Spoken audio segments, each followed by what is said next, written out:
Dan saya sendiri berkali-kali mengatakan bahwa kita perlu bersyukur dengan keberhasilan timnas Indonesia mengalahkan Bahrain. Dan tentu sekarang kita perlu melihat ke depan, memang kita perlu mengurangi euforia. Tapi ternyata sekarang euforia yang tercipta adalah di luar negeri. Karena begitu banyak media di sana yang mulai menyoroti keberhasilan dari Indonesia, yang sekarang punya peluang yang asli. Ini bukan peluang yang palsu, apalagi harapan palsu. Enggak, harapannya sudah asli ini.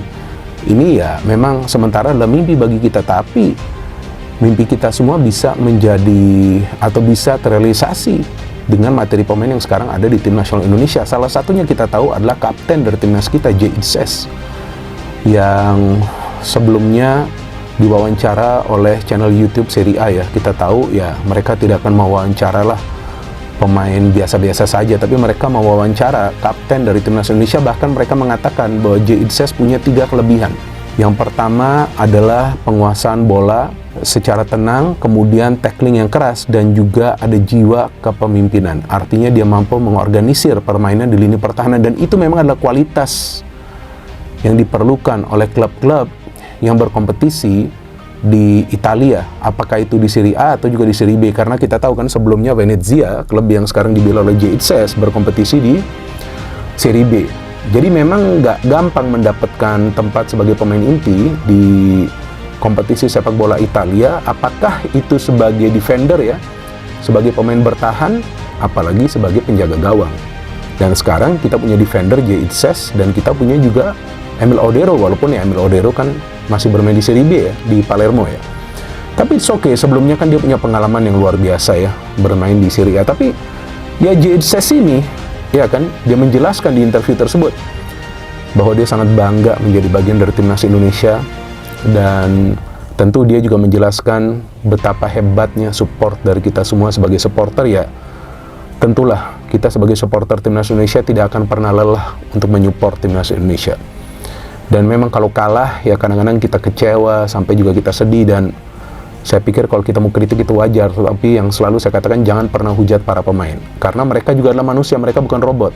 Jadi kalau mereka salah, wajar kita memberikan kritikan agar mereka bisa bermain lebih baik di next match. Dan ternyata terbukti mereka bisa mengalahkan Bahrain yang merupakan rival dari Indonesia kan, untuk lolos ya minimal ke round 4. Bahkan J.Itses mengatakan bahwa dia yakin suatu saat Indonesia akan bisa bermain di Piala Dunia dengan materi pemain yang sekarang berada di dalam skuad.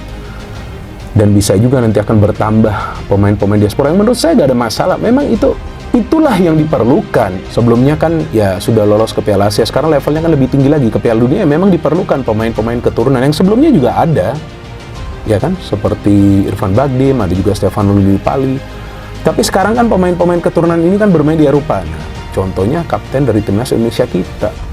Luar biasa kan, dia sangat tenang di lini pertahanan, ya kan, dia mampu membaca permainan dari tim lawan. Bahkan partnernya ini yang sekarang dia dapat nih juga bagus, Rizky Ridho, ada juga Justin Hubner, ya kan, ini udah pas nih 3 pemain di belakang nih.